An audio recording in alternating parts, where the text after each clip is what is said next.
Today, we have a special treat. We have Copper Fox Belle Grove 1797. This was given to us by our friend, viewer of the show, Brett Anderson. So, we are going to give you our honest opinion on this. We did try the another Copper Fox one a few months back. Did we like it? I forget. I don't remember anymore. Okay. We should have rolled. We should have looked at some footage. Research. What are we? We're not professional. All right. So that being said, let's. This thing has like wax on the top here, so I'm using the things that got my hands all waxy and sticky and stuff. All right. Here we go. So we got our little highly coveted, oft sought after USA Kilts Glencairn glasses. Lucas, do you want a lot, a little, or a medium? I would go for medium, please. Okay. Well, you're going to get what I pour. I asked the question, I realized I really can't see what I'm pouring. Not complain either way. So, all right, come on around this side. Mr. Mack, one for you. Why, thank you. All right, I guess he's going to get Lucas's. All right. And we got a little bit of... Thank you. I'm gonna hold off on putting the water in until I try it first. So... All right. What do we got on the nose?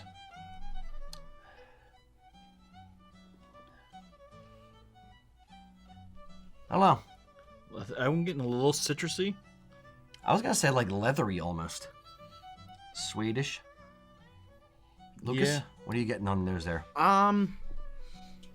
Leathery was a good observation, Thank you. but yeah, well said.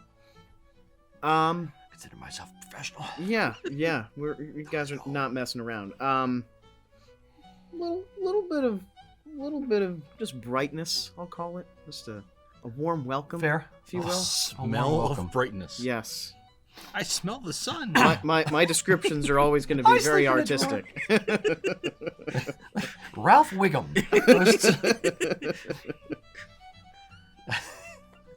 This smells bright. We have a comment from Steven who says, "Smells like bad choices and good times." Yes. I smell the purple. And I taste the green. So, all right. Non-hatch, what do we taste?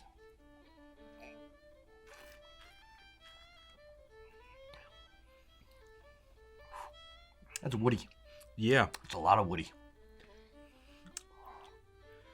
I've been to Belle Grove. There's not that many trees there. Now you know why. They cut them all down to make the whiskey.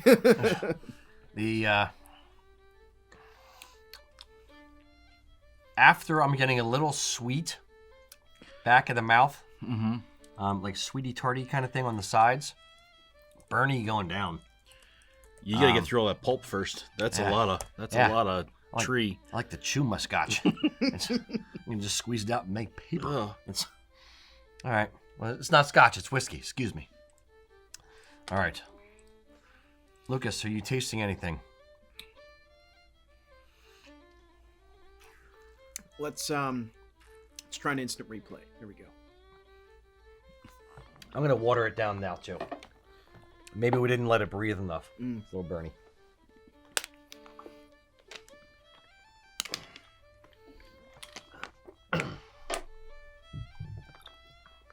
A few drops of water. You drop some water. Yeah, let's see if this kind of cuts the harsh down a bit.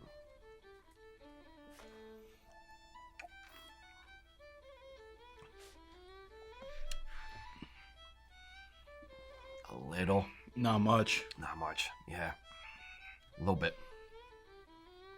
I want to say we liked the other Copper Fox. Yeah.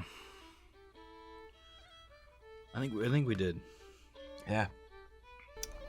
I'm going to say 7-8. Oh, yeah.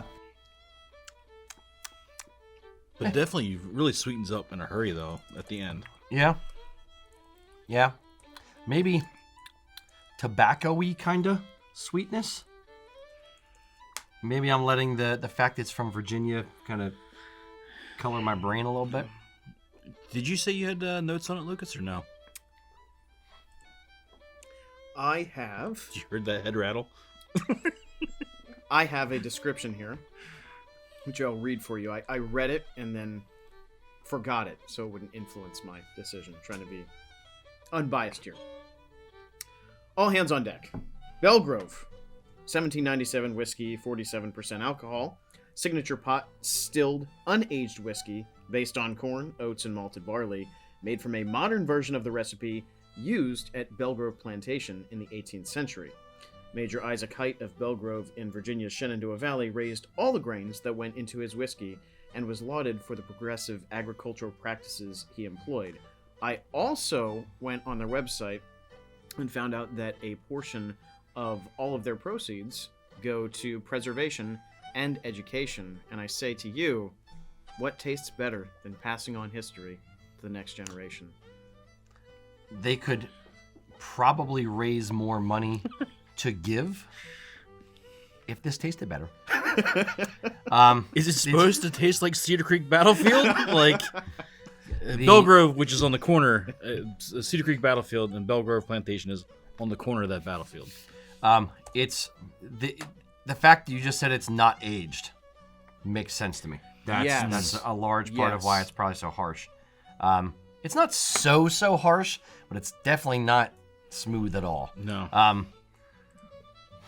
Doesn't have that weight of Oh.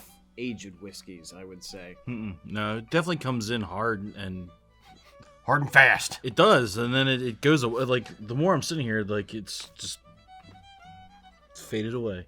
No, I'm still feeling like the whole track down, like a river of broken glass in hot lava as it goes down the esophagus. Not quite that bad, but not too far off. I'll still drink it. So I could be more impressed. It leaves something to be desired. Agreed. All right. I was expecting some kind of like old timey recipe, Revolutionary War, period-esque. This is the founders did. I don't know, something. No. They need spruce beer for that. Fair. I know nothing about spruce beer. That's what our colonial relatives would have drank. Yes. Fair. So, all right, score it, Lucas. 1 to 10. What's your score? We're going to 3. 3.0. 0.3. 3.3. 3.3. Okay. Not something I would go out of my way for. Okay. Sorry to say. Okay. Mac? I'm gonna go 3.97. 3.97. Getting very specific. Mm-hmm. I could get weirder than Mac, and I'm gonna rate it pie. 3.19. I'm gonna say I'm in the threes as well. Probably like 3.7 or 3.8. Nothing. I'll call it 3.8. It's definitely below average for me. Not a big fan. Mm-hmm. I will still drink it. I'm not a big fan. I may have a second to see if I change my mind later. And a third just to verify. Third, you have to have the control. That's true. It's a scientific experiment. Or we are highly scientific here. Thanks for watching the video, guys. If you like what you saw in the video, please remember to subscribe to our channel. And if you need anything Highland wear related, check out our website, usakilts.com.